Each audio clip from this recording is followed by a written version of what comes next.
आगे समझिए, डाल्टन का आंशिक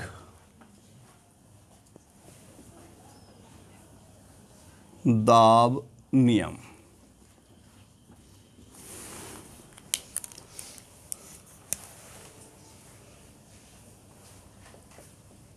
डाल्टन्स लॉ ऑफ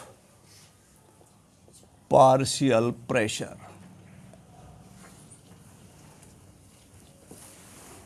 यह नियम अंग्रेज वैज्ञानिक जॉन डाल्टन द्वारा सन 1807 में दिया गया था। उन्होंने समझाया था कि स्थिर ताप पर किसी निश्चित आयतन के पात्र में आपस में क्रिया न करने वाली दो या दो से अधिक गैसों का कुल दाब उनके आंशिक दाबों के योग के बराबर होता है।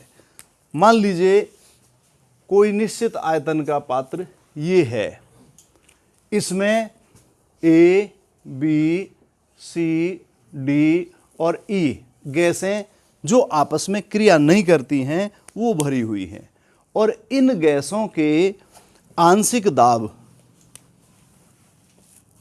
मान लीजिए P A, P B, P C, P D और पी ई हैं, तो इस गैसीय मिश्रण का कुल दाब P ये बराबर होगा, कुल दाब P ये बराबर होगा P A plus P B plus P C plus P D plus P E, और भी गैसें हैं तो उनके योग के बराबर होगा। जॉन डाल्टन अंग्रेज वैज्ञानिक थे, आधुनिक रसायन विज्ञान के जन्मदाता, फादर ऑफ मॉडर्न केमिस्ट्री माना जाता है उनको, क्योंकि उन्होंने आधुनिक रसायन में बहुत महत्वपूर्ण खोज की हैं। तो उन्होंने 1807 में ये नियम दिया था। तो देखिए क्या है ये नियम। उन्होंने समझाया था कि स्थिर ताप पर निश्चित आयतन के पात्र में परस्पर क्रिया न करने वाली दो या दो से अधिक गैसों के मिश्रण का कुल दाब उनके आंशिक दाबों के योग के बराबर होगा। जैसे मान लीजिए ये कोई निश्चित आयतन का पात्र है और इसमें ये गैसें हैं ए, बी, सी, डी, ई, जिनके आंशिक दाब क्रम से P A, P B, P C, P D और पी ई हैं। इनमें इस पात्र में जो गैसीय मिश्रण का कुल दाब P जो होगा वो P A plus P B plus P C plus P D plus P E है, ये होगा। यदि और भी गैसें हैं जो आपस में क्रिया नहीं करती हों तो उनके दाबों के आंशिक दाबों के योग के बराबर होगा। ये है आपका डाल्टन का आंशिक दाब नियम। इसके बाद आप समझेंगे, आगे समझिए विसरण या डिफ्यूजन।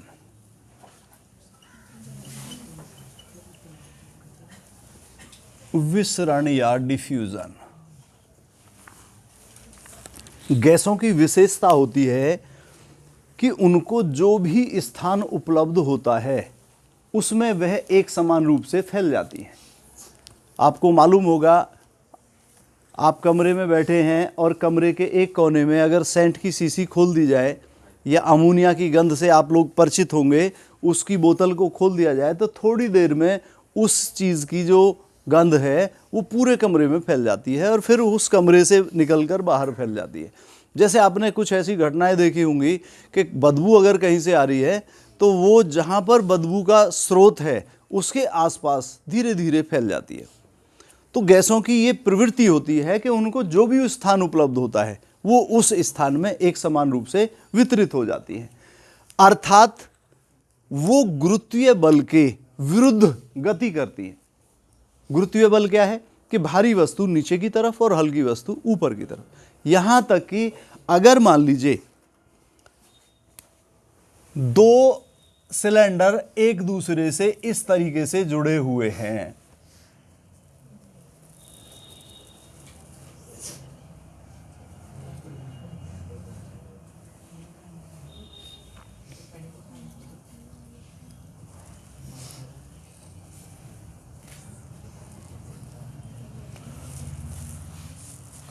अगर थोड़ी देर के लिए आप मान लीजिए कि ऊपर के सिलेंडर में भारी गैस है और नीचे के सिलेंडर में हल्की गैस है, तो आप मानेंगे कि हल्की वस्तु का ऊपर की तरफ गति करने का नियम है और भारी का नीचे की। ये गुरुत्वीय बल के पक्ष में हो गया। लेकिन अगर आप ऐसे लें कि भारी गैस लें नीचे की तरफ, भारी गैस, और हल्की गैस लें ऊपर के सिलेंडर में, ये हो गई हल्की गैस। तो आप देखेंगे, मान लो हल्की गैस को हम ऐसे पॉइंट करके दिखाएं इस तरीके से, समझ रहे हैं, और भारी गैस को इस तरीके से दिखाएं आपको समझाने के लिए, इस तरीके से।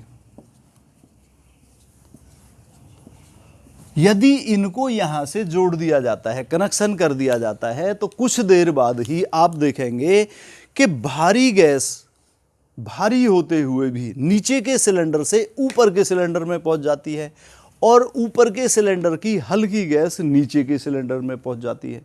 अर्थात ये दोनों गैसें एक दूसरे सिलेंडर में एक समान रूप से फैल जाती हैं इस तरीके से। इसका मतलब इन गैसों ने गुरुत्वीय बल के विरुद्ध मूवमेंट किया है, गति की है, और ये ही गति कहलाती है क्या? विसरण। तो एक बार दोबारा समझेंगे इसको कि गैसों को जो भी स्थान उपलब्ध होता है वह उसमें एक समान रूप से फैल जाती हैं या वितरित हो जाती हैं। गैसों का इस प्रकार गुरुत्वीय बल के विरुद्ध गति करना ही विसरण कहलाता है। क्लियर? जैसे उदाहरण के तौर पर मैंने बताया है कि यदि हम ऊपर के सिलेंडर में हल्की गैस और नीचे के सिलेंडर में भारी गैस लेकर दोनों को जोड़ दें तो कुछ समय बाद भारी गैस ऊपर के सिलेंडर में और हल्की गैस नीचे के सिलेंडर में एक समान रूप से फैल जाती है। तो गैसों का इस तरीके से गुरुत्वीय बल के विरुद्ध गति करना ही क्या कहलाता है? विसरण कहलाता है। अब आप समझेंगे विसरण दर। विसरण दर यानी रेट ऑफ डिफ्यूजन।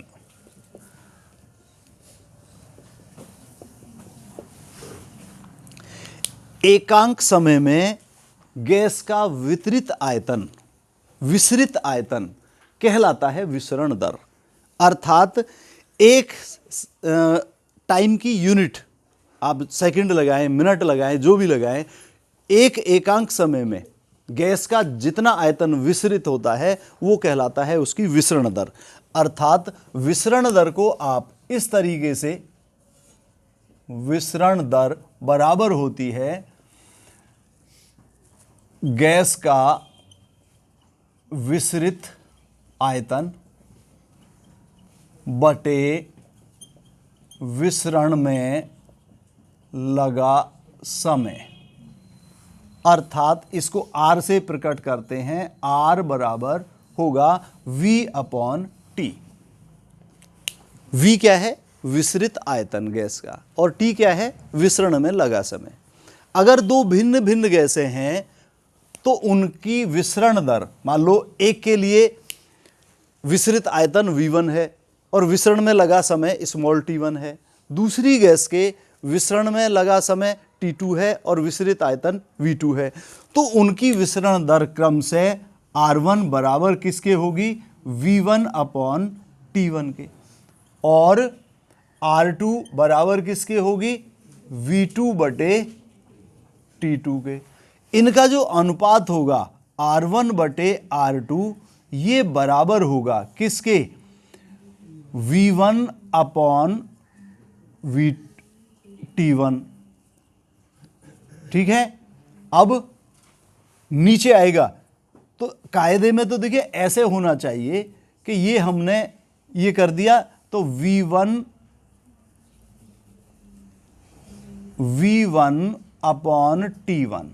बटे V2/T2, या R1/R2 बराबर हो जाएगा V1/T1 गुणा, इस पक्ष को उल्टा कर दीजिए तो ये हो जाएगा T2/V2। अर्थात इनमें ये संबंध होगा।